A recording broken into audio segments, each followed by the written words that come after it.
Since 1887, the Stonington Free Library has been a center for knowledge, ideas, creativity, and entertainment.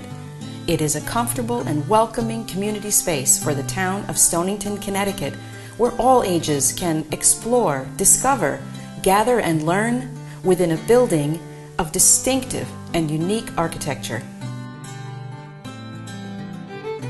This video program is an evolution to expand the offerings of the library to share directly in your home or organization.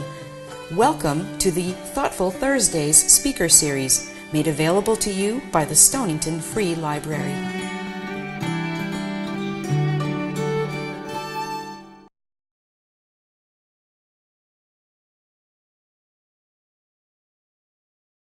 Thank you all for coming tonight to our last Thoughtful Thursday lecture of the 2018 season. We're extremely fortunate to have Craig Floyd here with us this evening to present his knowledge of soil health in mega production with less work. Now, Craig, a little background about Craig, who is uniquely qualified to share his knowledge. Craig is a master gardener and the resident farm manager for the Giving Garden at the Coogan farm. The Giving Garden distributes food, fruit, and vegetables to over 90 different community food banks across New London County. He ran Connecticut's first certified humane farm and is the 10th generation farmer whose family has been farming on one piece of land since the 1700s, with family roots that date back to the Pilgrims. Please join me in giving Craig Floyd a rousing welcome to our Stonington Library's Thoughtful Thursday Night Lecture. And as Craig says, farm on.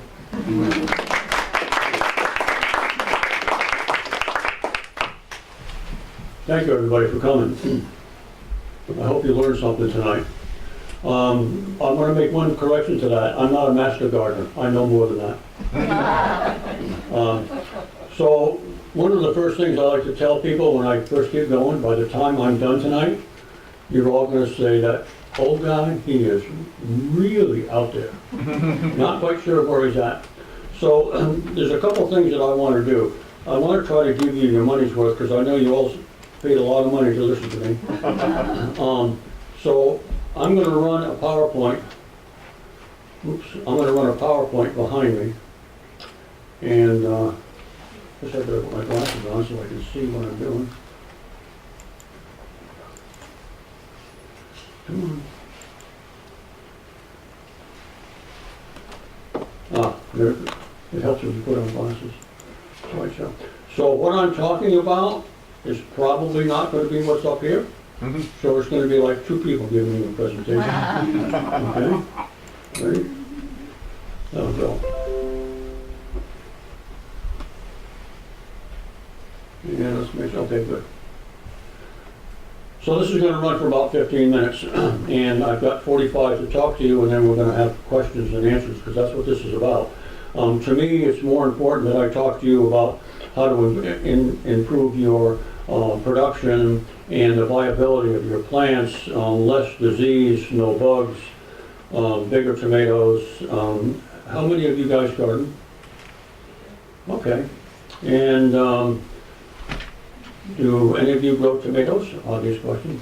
Yeah, okay, all right. And about how big does your tomato plant get, would you guesstimate? About that big, about 4.5 feet tall. And if you had to guess then how many pounds of tomatoes you got off of one plant, how many pounds would that be? 15, 20? You know what the potential of a tomato plant is? 22 feet, 300 pounds, one plant. Wow. It's about the microbiology. Do you understand that your heart is not strong enough to pump your blood over your entire body? If it were not for the bacteria in your body, it wouldn't be able to do it. It wouldn't be able to go all the way down to your toes and come back again. It's not strong enough. So I'll give you a little information, and then we'll get into the farm. So I took a course with this lady. His name was Dr. Elaine Ingham. She has 100 published scientific papers, and she's presented to the United Nations. And in 2014, the United Nations made a worldwide decree that the current rate of soil degradation, there's only 60 years of soil left on the planet. It's not good. So we have to change how we farm. We have to put the carbon back into the soil. But she wanted to find out, she was out in Oregon, and they went into this cave, and she wanted to find out if the roots that they saw in the ceiling in the cave were actually from the trees that were 250 feet above. And the tour guide said, oh, no, no, no, those are just like prehistoric roots. And she said, no, I don't think so. They're dripping. Well, that's just water that has found the root and it's going down the side of the root and it's dripping in the top of the cave. She said, no, I don't think so. So they figured out, because scientists, they're really smart, they figured out that if they injected these trees with a blue dye, when the color changed to blue, that would say that the doctor was right. And the estimate was it could take up to 10 days from the time they injected the tree until they came down the root. And so she had students from Oregon State University, and each student had a particular tree. Don't ask me how they figured out that these roots belong to that tree, I don't know that. But each student had a tree that they were responsible for. And so at noontime, they injected the tree with this dye, like 100 trees. And Dr. Ingram says, well, we're all going to go for lunch and have a beer, whatever. We'll leave one guy in the cave. Well, there's not any cell service in the cave. And so she got in the car and she's hearing this, come here. They went down, it took 3 minutes. 3 minutes. Physically impossible. Microbiology in the soil. If you are not putting microbiology in your soil, there's no way you'll get anywhere near close to your production. So let's talk a little bit about Coogan Farm. We purchased it in 2013, the we being the Denison Pequot Seacoast Nature Center. And for those of you that know about the Nature Center, know that we save owls and hawks and salamanders. And if you've ever been on Pequot Seacoast Road, you've seen the little signs that said salamander crossing. And we have rabbits and just all kinds of different creatures that we try to save. Now we're saving children. We're saving people. This is a big deal. In 2014, they decided that they wanted to keep the farm in Coogan Farm, and so they wanted to have a gifting garden, and they hired a horticulturist, and he lasted about 3 months. And then they had, I was already there clearing brush, and because I've known Maggie since she was about that tall. She used to come up to our farm and watch us hay. One of my cousins particularly caught her eye, and in fact here like 2 years ago, at my mother's funeral, my cousin was there, as was Meg. She says, where's Keith? There he is. So in 2014, the production was 2,080 pounds. And the Board of Trustees says, oh my God, this is great. Now this is a garden that's 11,800 square feet plantable. If you don't know what your plantable area is, you need to find it out. And so in 2015, we did 3,500 pounds, and the Board of Trustees says, this is fantastic, it's an increase. I said, no, the garden hasn't woke up yet. In 2016, we did 13,089 pounds. Last year, my numbers were 15,000 pounds. The United Way numbers were 17,000 pounds. And I'll hit about 11,000 this year because the food insecure people, I go to the mobile food pantry and I walk around and say, what would you like me to grow? I can grow anything, just tell me what it is, I'll grow it. One lady says, well, I like bananas. Really can't do bananas. But they wanted beans, they wanted dried beans. Well, that's all well and good, but that eats up a lot of row space for a long period of time because you gotta wait until they die, basically. And then you're gonna shell the beans and all that kind of stuff, which means I can't flip the bed.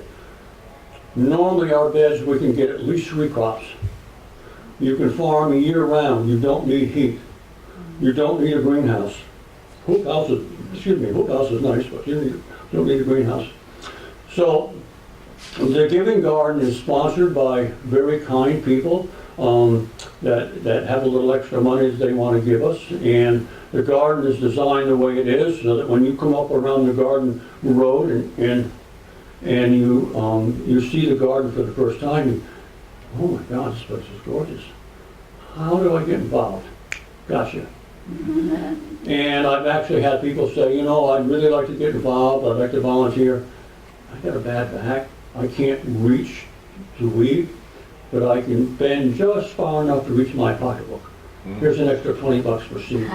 And it works. It works really well. So 100% of what I grow is donated at no charge to the Gemma Moran Food Bank. There's 23,000 people in New London County alone that are food insecure. There's 40 million in this country. There's 13 million that are children. Could someone please tell me, why do we have children going hungry? It's not right. We need to make a difference. More importantly than just feeding somebody, we have to repair the damage we've done to the earth. And that's what we teach our volunteers, how to work in this high bricks, no-till, no-spray farm that is a regenerative farm. In other words, we're trying to rebuild soil. We can rebuild soil faster than Mother Nature can do it herself, but we have to do it her way. All ladies know it is the lady of the house that's in charge. That is particularly true with Mother Nature. And they call Mother Nature Mother for a reason, because she's female. And because she's female, that means that she can multitask extremely well. Gentlemen, I'm sorry, but they can out-multitask us. Which means you can outsmart her for a little while with your glyphosate and the rest of your chemicals, because she's so busy doing everything. And then after a while, Mom says, stop it. Knock it off. Stop putting a plow in here. Every time you put the plow in the ground, a tiller in the ground, a shovel in the ground, you're committing genocide. You're killing all the creatures that you need to feed your plants. So, I'm the tomato plant. I can't move, but I can put out cakes and cookies in my roots and exudates. And so this gentleman over here, who happens to have the selenium that I need, he's going to come to me because he really wants cakes and cookies. I'm going to give him cakes and cookies, he's going to give me my selenium. I'm good to go. Now I can put that back into my tomatoes. So there's a symbiotic relationship going on in that agreement that Mother Nature has with all the creatures that are below our feet. So now the Nature Center has found out that the Giving Garden is really one of the best things that we've ever done. And God bless our volunteers. Last year, 169 volunteers, 3,150 hours. The year before, it was 250 volunteers. I don't know how many I've had this year so far. I haven't added it up. But we get special needs children, and if you saw the beard comparison, that was a special needs guy. Every day he's got to come in, he's got to get up next to me and compare our beards. And but the special needs people really taught me just how important it is to have a garden, because when they first came, there was no eye-to-eye contact. There was no communicative skills. There was no ability to do tasks. You had to say, pick this up, put it over there. Every time you wanted to do it, you had to say it over and over again. And so now you can say, I need you to go do this, and they will go and do that. Could they do it as good as I could? No, but who cares? Doesn't matter.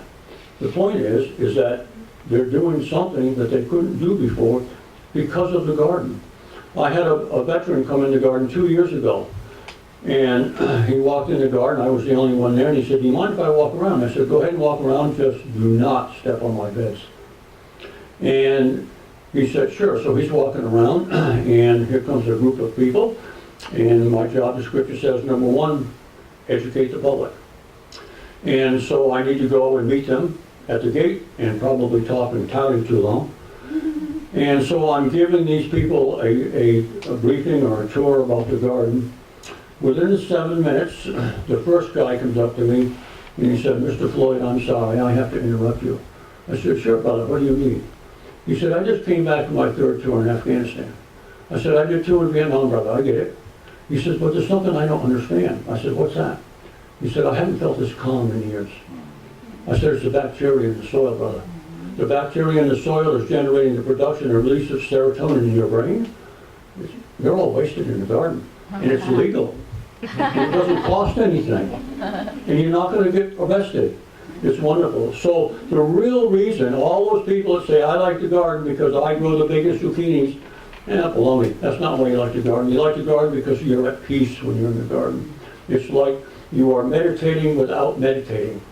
You're going through yoga without going through yoga.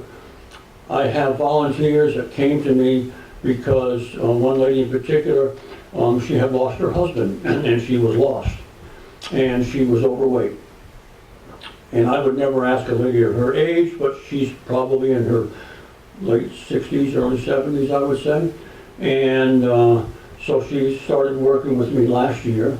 Now she does 500 hours a year, and she has lost weight. She is bubbly personality. She is there almost every day, and the garden has changed her life. And so we're changing the lives at Coogan Farm, not only with the animals that we're saving, but also what we're doing with the garden. So on Tuesdays we harvest, and they bring in, I'm sure you've seen the picture of it already, they bring in a 40-foot refrigerated box truck and they back up into our garden gate, and you will see, if it hasn't been there on there already, we have a brand new fence. It's the most beautiful fence ever, put up by the Amish. And I made a comment about the fact that I really love your hats. And 2 weeks after they left, this came in the mail. So, favorite hat. And I get stopped by more guys. Where did you get that hat? I really like that hat. You see, I want to be recognized. I want you to recognize me in the store, whether I'm at McQuaid's or Big Y or whatever, not because I'm saying I'm special. What I'm saying is, I want you to come help me, because I have children to feed. I need your help. I'm 72. I can't do it by myself. I need your help. So I want you to recognize me, and it works. And I've had people that have recognized me at Big Y that now volunteer in the garden. So it works. So it pays to wear a Coogan Farm shirt and an Amish hat because they recognize you and they come.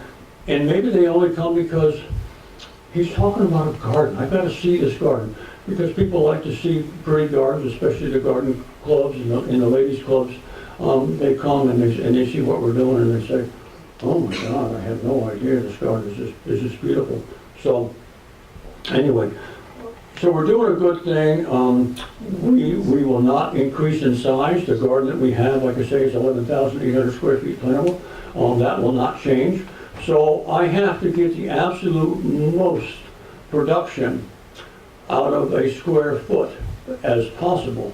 My goal is to get 2 pounds of vegetables per square foot. So we should be able to do 20 to 25,000 pounds by the time we're done. We planted 15 peach, pear, apple trees 2 years ago, and by the time they're in full production, that's going to run our numbers up quite a bit. Because one of the things that food insecure people ask me is, when I ask them, what do you want me to grow? We want more fruit. Okay, we can do that. So we put in a little strawberry bed, and I'm going to turn this off. We put in a little strawberry bed, and oh my God, the strawberries, they were little. They're the size of my thumbs, because they took over the area.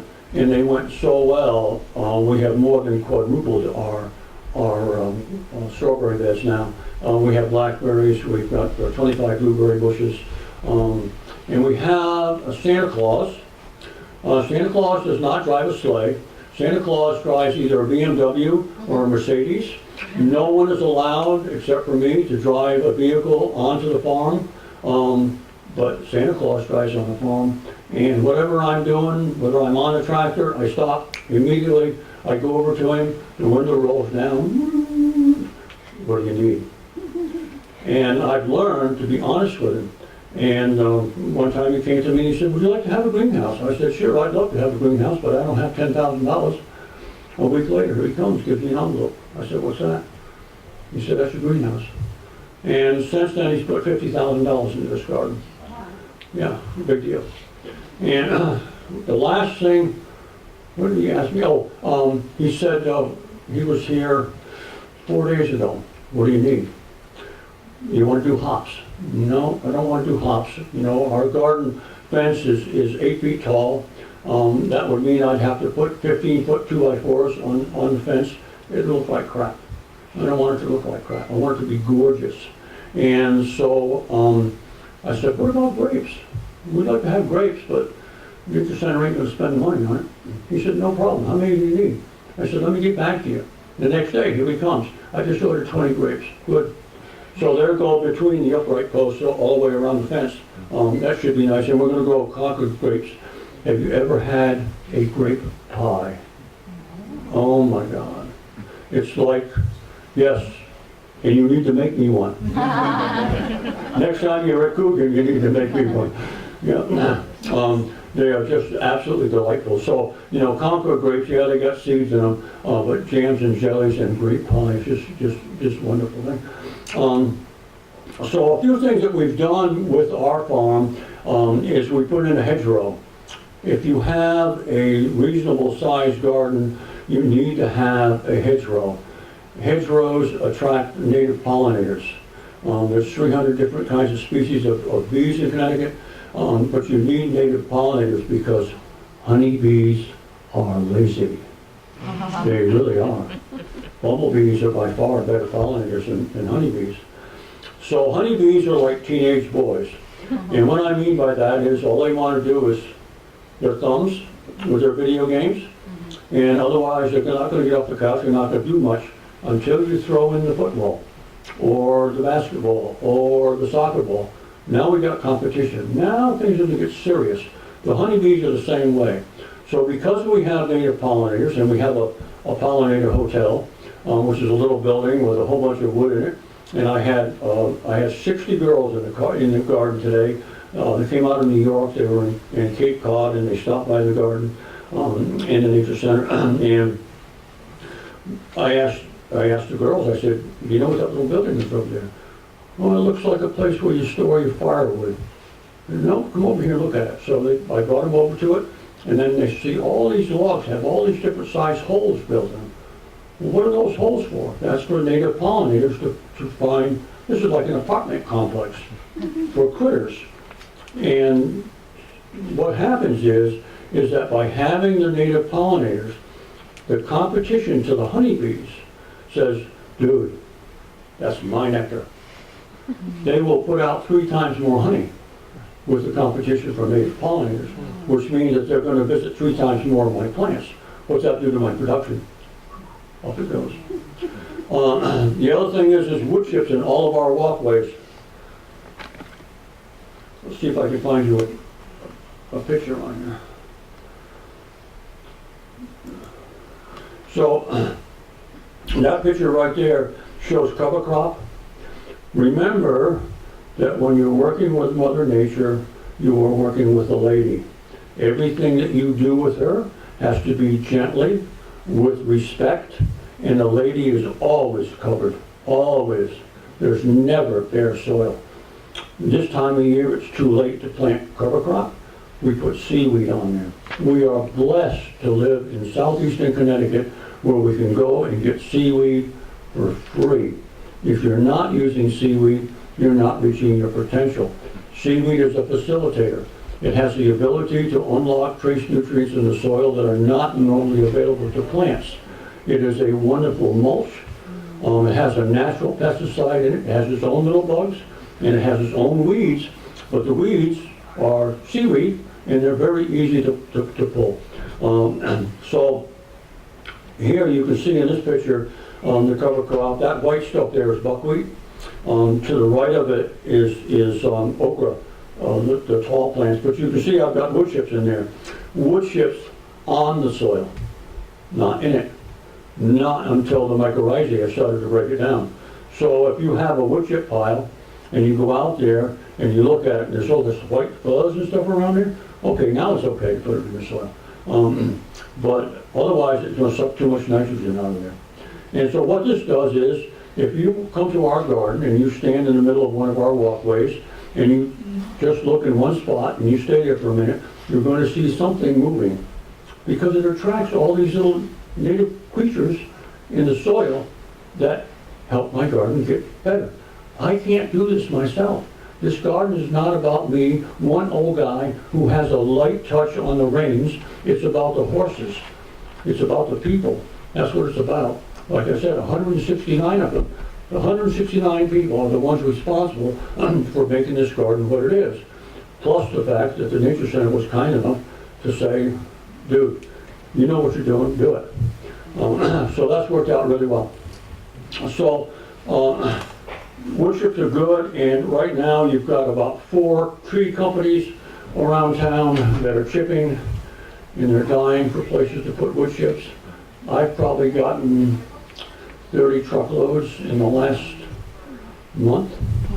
For seaweed, I hauled 56 truckloads last year. There's not too much salt in seaweed. What's the best salt there is? Sea salt. Okay. It's a different kind of sodium. Well, when you collect it off the beach, and you want to use a manure fork to do that, when you collect it off the beach, you want to pile it up and make the top of the pile concave, so that when it rains, it kind of helps wash off that salt. But you really should be using on the seaweed. Worm castings. Everybody know what worm castings are? Worm poop, right? Worm poop is good stuff. If you Google worms and the benefit of having earthworms and worm castings, this year, 2019, I'm buying 2,000 pounds of worm castings to grow on that 11,800 square feet plantable, and I could use more. You can't put on too much worm castings, but again, we have to go back to the microbiology. So let's talk for a few minutes about microbiology. You can buy it, or you can make your own. How many people compost? Okay. For those of you that compost, you know your compost pile has to reach 131 degrees for 3 days? Know that? Good. Okay. And you know that you're going to flip it when it's at about 150 because it's going to lose 15 degrees when you flip it? Whoops, we don't want to do that. What do we want to do? I forgot that was doing. Oh, I know what I was doing. Bear with me.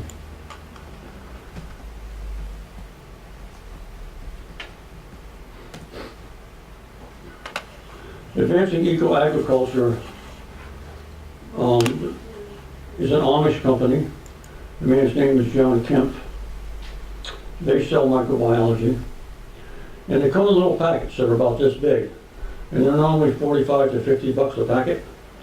And depending on, shop products, depending on what it is that you need for microbiology. Let me get down there. Let's back up. Those of you that garden, do you inoculate your seeds? Uh-huh. You do? Okay. Just legumes? Yeah. Every seed. Ladies, when you had your babies, what's the very first thing you gave them? Very first thing, and it wasn't breast milk. Bacteria. You gave them bacteria through the process of being born. Without that bacteria, could that baby, yes, it can eat, but would its body work the way it's supposed to without the bacteria? No. Gotta have the bacteria. We do the same thing, and that's what inoculating seeds. So every single seed needs to be inoculated. And the way I do that is when I get my seeds, and I get my little seed packets, and this year's the last year that I'm buying seeds. From now on, we're going to save them, and I'll tell you why in a second. I open the top up. I use Johnny's, and I use Johnny's for a particular reason, because it's an employee-owned company, and I believe in supporting the people because the people support me. And I put the inoculant in the seed packet in November, close the top, and when I'm ready to plant in February or March, depending on what I'm doing, or April or May or whatever, it's already done. And it's on the seed even though you can't see it. But you open the pack up and this like dust comes out.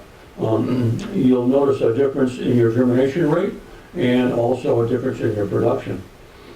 But perhaps the most important thing that I would recommend to you to put on your garden is a product called Quantum. Quantum comes from Green Earth Ag and Turf. It is all microbial, and I can show you the different critters that are in Quantum and what their responsibility is. They all have, there's a reason for each one of them being in there, pardon me, and what they bring to the soil. And 1 gallon will treat an acre one time. So again, if you're got a 4,000 foot garden, and you got a gallon, you're not going to put a gallon on 4,000 feet. But the quantum is not like 10, 10, 10. Please don't use inorganic fertilizers. You're putting salt on your garden. How many people put manure on a garden? Good. You shouldn't be. Why not? Where does the manure come from? Cow, horse, whatever. Okay, let's say it comes from a horse. What did they feed the horse? Did they feed it grain? Does that grain have wheat in it? And they spray wheat how many times before it comes out of the wheat? How many people eat frosted flakes or Cheerios or, good. They spray that, and the horse eats it, and the horse poops. And you use what? It's meant to kill bacteria, and you're taking that stuff that's meant to kill bacteria, and you're putting it on your garden, and you're trying to grow bacteria. You understand that the succession of soil is high bacteria rate when the earth is first formed. High bacteria, which means a lot of weeds. Come over to Coogan Farm. There's places on Coogan Farm, we have so much mugwort, it's incredible. Low fungi. And then as you go through short grasses, tall grasses, row crops, so row crops now, 75,000 species of bacteria, 25,000 species of fungi in a teaspoon of soil, and then it goes to bushes, trees, old growth forests. Now we're talking about lodgepole pine and redwood. What about taking an old sock and filling an old sock with rice and soaking that sock full of rice and going out in the woods and finding a grand old tree? Doesn't make any difference what kind of tree it is, but let's say it's a beautiful oak tree, and burying that sock next to that oak tree and leaving it in there for 30 days. I told you I was going to be out there. Leave that sock full of rice in the soil. Put a rock over it so that the raccoons don't get it out of there, or possums or whatever. After 30 days, bring that nasty old sock, don't smell it, just don't do that. Bring that old sock back, put it in some water, maybe 150 gallons, that's what we use. What does that do to the soil? What about bittersweet? Bittersweet's a pain in the neck, right? But bittersweet grows really, really fast. Why is that? So what about if you went out and you got some dirt or soil from around the bittersweet, and you did the same thing, and then you put it in your compost tea, and you put that on your plant? What's that going to do to your plant? Grow, grow, grow. Mother Nature gives us all that we need. It wasn't until the 1940s that we started using all these chemicals. And why did we do that? Because we had to blow stuff up. World War II, we got to make bombs. We got to make ammonium nitrate. Okay, war's over. What are we going to do with all this ammonium nitrate? We'll sell it to the farmers. And the farmers will give it to the plant. And the plant will grow. Well, that's true. But what happens to the microbiology in the soil? Dead. Kills it. Now what happens? Now, you know what? My garden 3 years ago was so much better. Now my garden is not doing. Well, it's because you're using commercial fertilizer, idiot. Don't do that. You don't need it. So, by using some of the older techniques and some of the stuff that is really out there, one's going to save you money. Two, balanced soil. Takes 5 years to balance soil. Balanced soil. You know you're balanced when you look at a soil test. It'll give you an idea. But understand that a plant knows what she wants. Plants are living, breathing, thinking, deducting entities that just don't have a good face. They are intelligent. They know when you touch them. They can't tell the difference between my touch and her touch, but they know that they're being touched. They have a communication system. They talk to each other. They talk to the critters in the soil. Don't believe it? Fine. Keep on getting 10 pounds of tomatoes off your tomato plants. Keep on weeding. Who likes to weed? Thank you. Neither do I. How do you get rid of the weeds? Balance your soil. What about blossom end rot or some of the other diseases? Why do you have those diseases? Because you got sick soil. Your soil's not strong enough. Healthy soil, healthy plant, healthy person, healthy plant. It all works together. This stuff is spiritual. It really is. And when you get in the garden and you start making these kinds of changes, okay, I'm not going to change my whole garden because that little guy said to do so, but I'm going to change part of it. So you got 256 tomato plants in your garden, and you make a difference with 5 of them. I told you I was going to give you a lot of information. Have you ever heard of selective rice intensification? So the Orientals figured out that, wait a minute, they told me I'm not supposed to use that word. People from Southeast Asia found out that this is a big overview, that by planting 25% less rice tillers in a given area, you get a 400% increase in production. How far apart do you guys plant your tomato plants? 24 inches? I mean, I've had gardeners call me and say, oh, my tomato plants aren't doing good. Okay, how big is your garden? 4 by 8. How many tomato plants do you have in there? 6? Well, it's like tomorrow I'm coming to your house, and I'm going to bring 15 teenage boys that have worked with me all day long. They haven't had breakfast, they haven't had lunch. I'm going to bring 1 pizza. It's not going to be good. So when you put tomato plants 24 inches apart, you're not allowing that plant to get everything that she needs from the soil. We plant ours 60 inches apart. But in between, we put borage. Borage is gorgeous because it attracts all the native pollinators and the honeybees. And we put basil. Tomatoes and basils are buddies in marinara sauce, but they are also buddies in the garden. Plus, you've got more basil than you ever need anyway. Cucumbers, what do you do with cucumbers? You make pickles. What do you use to make pickles? You use dill. So why are you going to the store to buy dill when you could plant it with your cucumbers? And it will help scare some of the bugs away. Right? You don't want to spray your garden. What are you going to do? Beneficial insects. This time of year, right now, actually about a month ago, we put in beneficial nematodes in the soil. We do that twice a year, every single year. Nematodes are what eats the bacteria and the fungi to bring that food to the plant. Excuse me. And so you will have less critters coming out of the soil to turn into bugs that want to eat your plant because they were killed before they could come out of the soil. 38,000 ladybugs. I love having the children spread ladybugs because they come in a big bag. And so last time we had children there to spread the ladybugs, they were kind of afraid, these were little kids, they were afraid to put their hand in the bag. I said, there's nothing to be afraid of. Look, and I reached my hand in the bag and I went, I had ladybugs all over my beard. They said, oh, I want to try it, I want to try it. And so they spread them.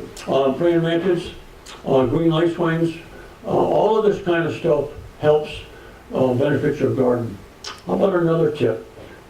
Any of you guys have issues with catbirds or cowbirds? The gray birds, they come to your tomato plants and they eat one hole in a tomato. Oh my Christ, what do I do with that now? How do you outsmart those things? Red Christmas balls. So when you come to my garden in the springtime, you're going to see all of these red Christmas ornaments all over my garden. What is this guy doing with all these red Christmas balls? Well, when you see that bird that has that little fairy dust stuff that they put on the balls, when you see the bird that has that on its beak, you know he's been to my garden. And because they go to those first, and they peck it, and they go, that doesn't work. They leave, they go to your garden. They leave mine alone. I might have lost 2 tomatoes this year to the birds, because that works. Because at the Nature Center, we don't want to kill things. We want to bring them back to life.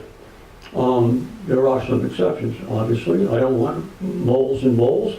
I've got the best traps to catch them. They're actually a little box about that big that has opposing holes. And there's traps inside with a cover on top of it. And I put them all over the garden. I got like 25 of these things. And they say, I'm looking for a place to hide for the night. They go in there, done. Or a 5-gallon bucket with about half a bucket full of water and sunflower seeds put all over the top of that water so you can't see the water, and a little board on top of it with seeds going up there. And those chipmunks, I love chipmunks. I would never do this at Coogan Farm because I would be in trouble if I did that, but you guys can do it. They'll come up that ramp, they'll go down and say, oh my God, the mother lode. And they'll go in there and and then they're done. How important are your vegetables to you? Okay, so you can go to the supermarket and buy your tomatoes because the chipmunks ate your tomatoes, and that's okay. But it is a way to protect your crops if that's what you have to do. So, and we all know that every year is a challenge for farmers. This year was a bad year for tomatoes. Last year was the worst year in 20 years for pests, a lot of pests. There are new pests coming. There's some bugs in Pennsylvania. There are nasty, nasty bugs that are coming this way, and they haven't found a way to kill them yet. So, all right, so we've got about 15 minutes left, and I want to be able to answer questions. I will tell you, I am not an expert. As I said, I'm not a master gardener. I do know how to grow stuff. Questions? No questions? You got? Yes, ma'am. I don't know nearly as much as you do, but I'm noticing stink bugs are around my house, inside my house. And I read an article in the New Yorker that they are really bad for crops. Are you having any problems with stink bugs? We have stink bugs, but not many. Okay? Because the soil is healthy, it changes the color perception to the bug.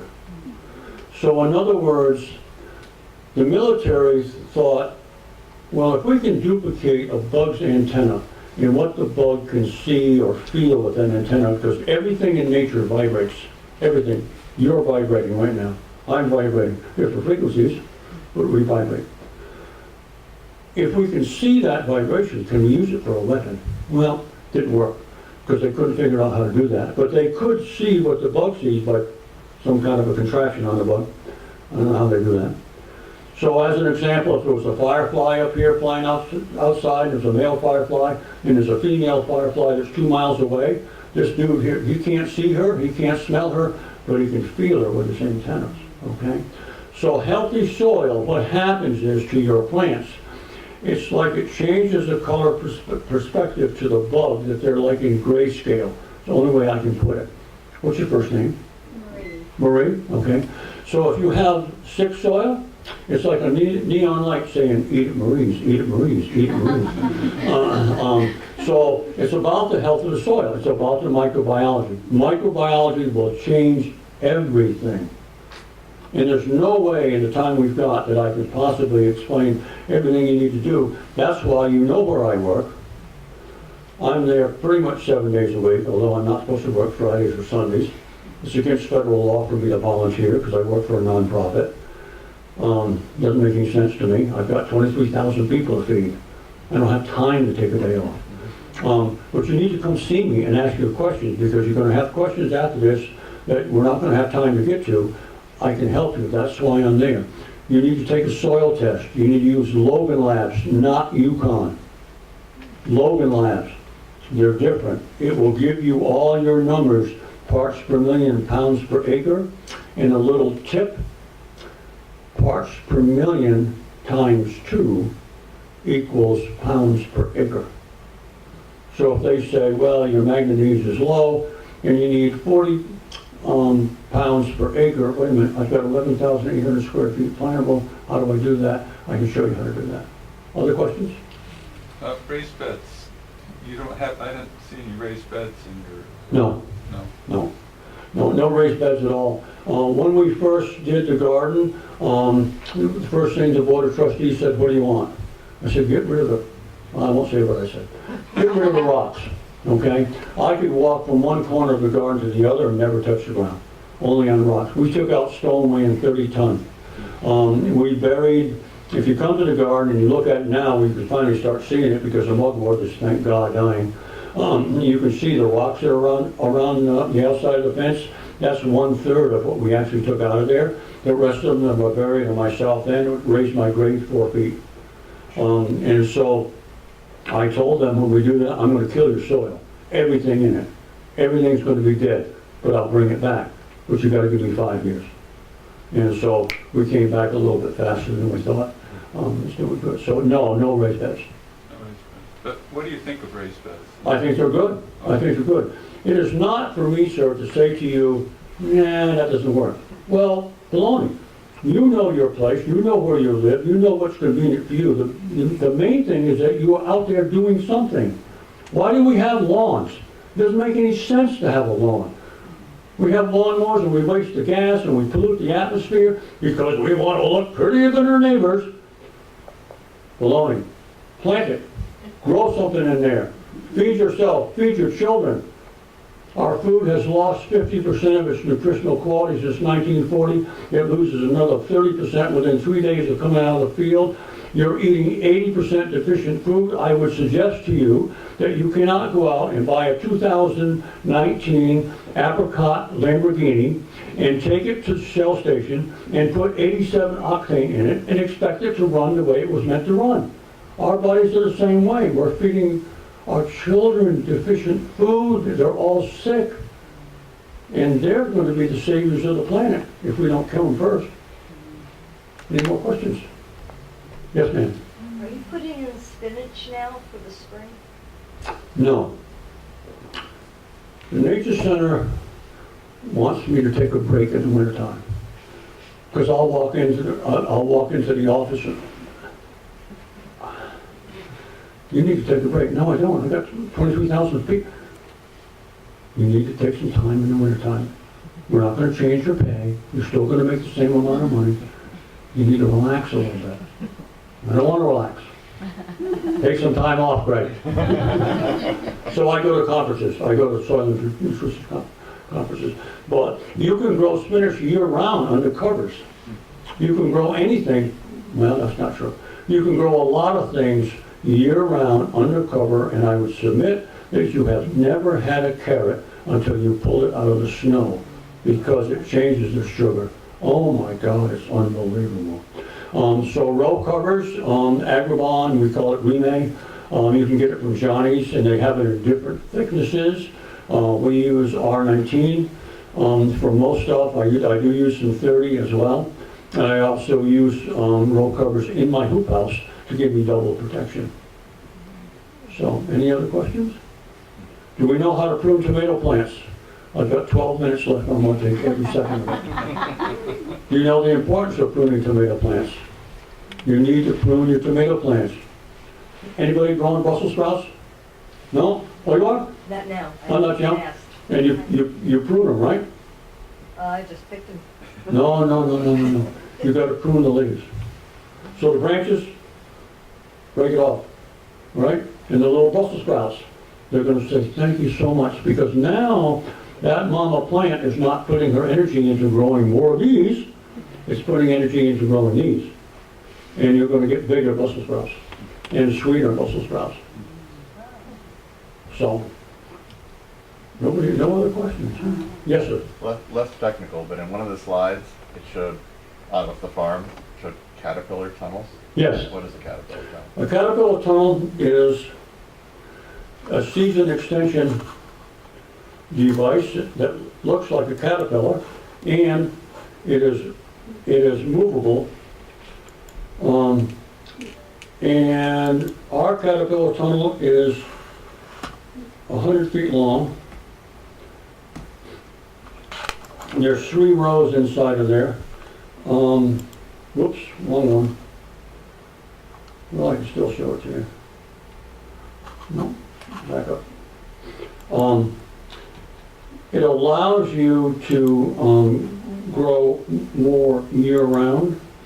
I've had 130 degrees in the caterpillar tunnel. It can get really, really hot. Let me see if I can find that picture of it.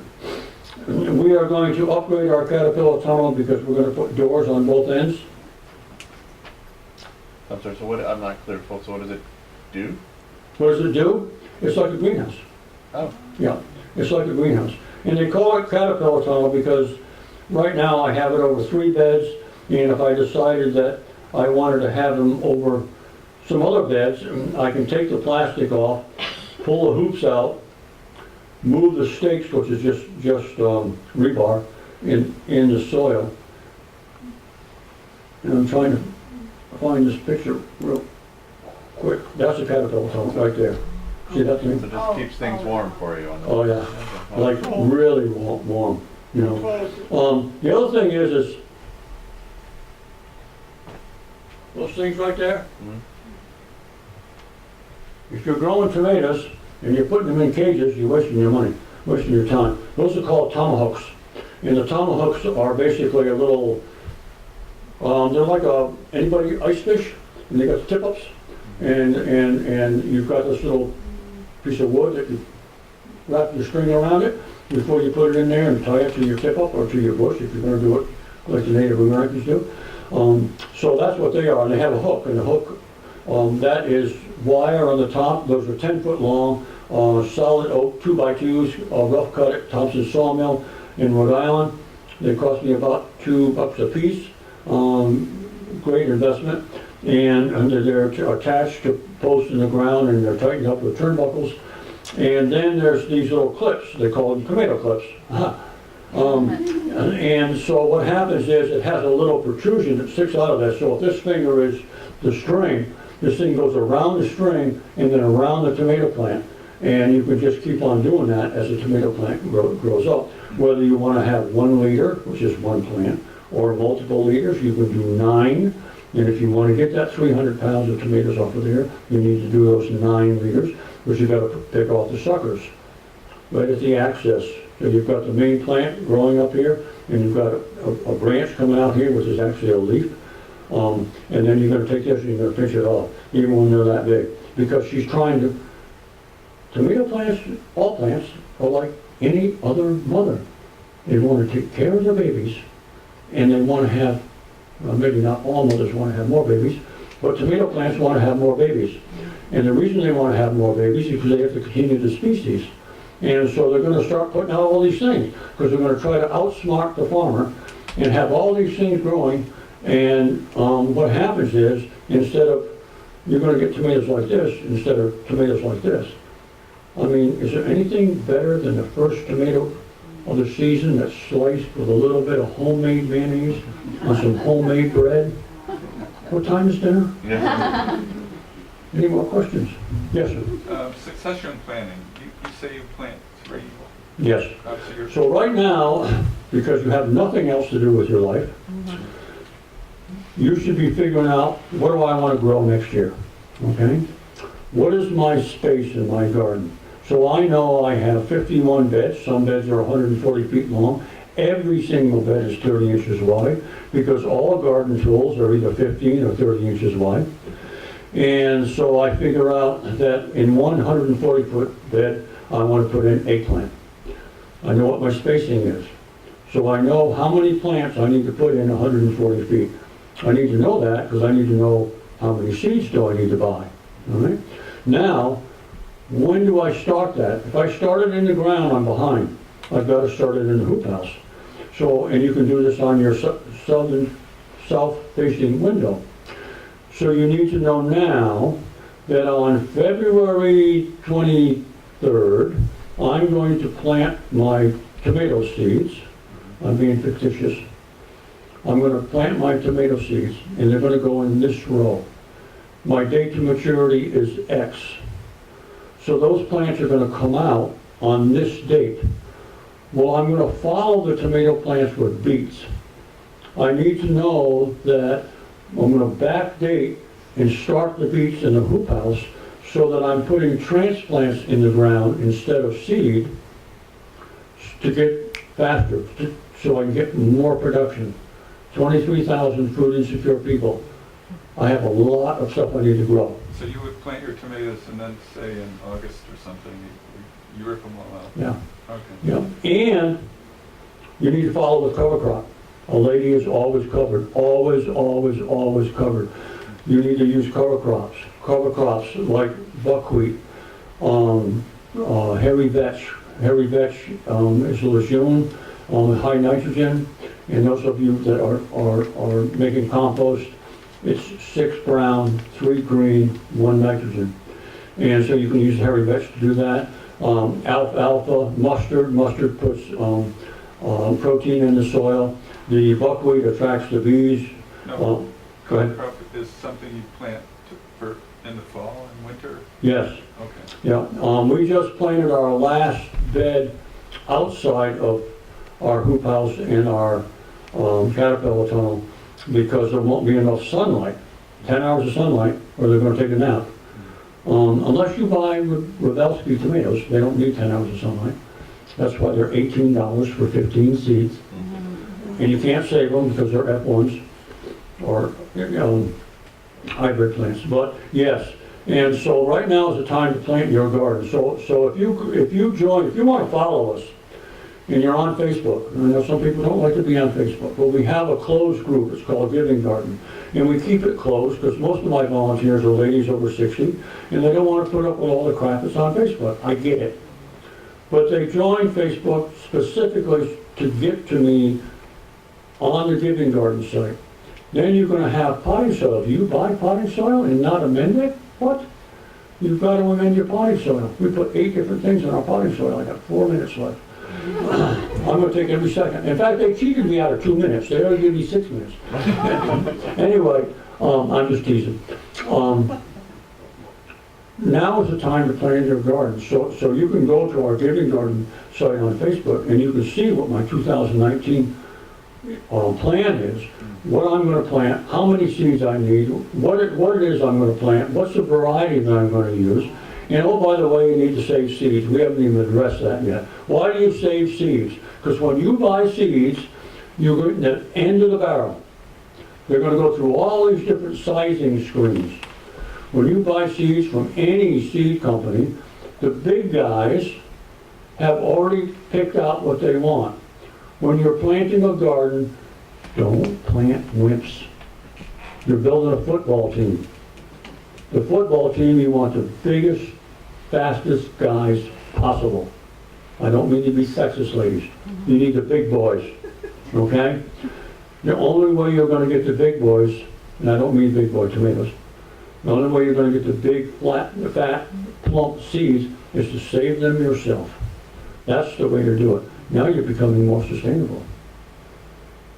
So that's the way to do that. And you're still going to inoculate them. And now what's going to happen? How many people go to Whittles because their corn is so good? Okay, all right. Why is their corn so good? They pick it fresh every time. No. It's about the soil. It's the soil. Not that they use microbiology, not that they use fertilizer, 10-10-10. The soil they have. So if you grow the same exact corn and I grow the same exact corn that Whittles grow, there will be a difference in flavor, probably, between your corn, my corn, and their corn because of their soil, just because of where they're located. Not that they've done anything special to it. Now you add the microbiology and everything else that you should add to there. Now you've got some corn that when you test it with a refractometer, and a refractometer measures refraction, which can be transferred to the nutritional quality.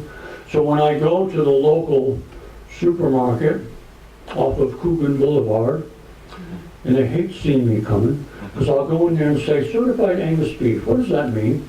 Well, it comes from an Angus cow. Wrong. Has nothing to do with the kind of cow. It only has to do with a black hide. And I know we're supposed to be talking about vegetables. Why is a black hide important? Because a black-hided animal has more intermuscular marbling than any other. Remember, I ran Connecticut's first certified humane farm, and I've been to Martha Stewart's house. I know how to raise good meat. So, anyway, when you take their kale and you bring it back to the hoop house, and you squeeze out the plant sap, and you put the plant sap on the refractometer, and you look at it, and it will say 2. Okay? We'll go out in the field and we'll take my kale. We'll do the same thing and it says 12. Oh! One last thing, 2 minutes. I'm going to take back that 2 minutes you took from me. The Bionutrient Food Association is an organization I belong to, and we are coming out this year with a device that is going to change farming forever. Because you can buy this device and eventually it'll become an app on your phone like everything else does.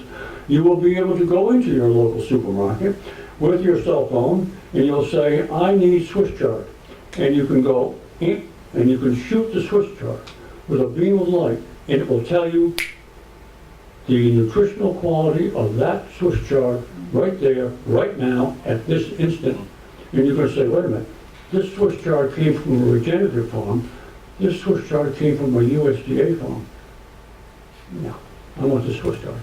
It's gonna change farming. One last question, 30 seconds. Water? How do you water your garden? We have a well, okay? It is my theory, that city water has chlorine and chloramine in it. Why do they put that in there? Bacteria.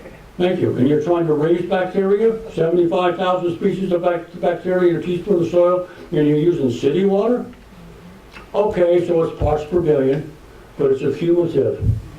Just like Monsanto will tell you, glyphosate is parts per billion. What's the big deal? The big deal is it's a cumulative, and you eat it every single day, and everything you eat, you're eating that. Time's up. Thank you very much.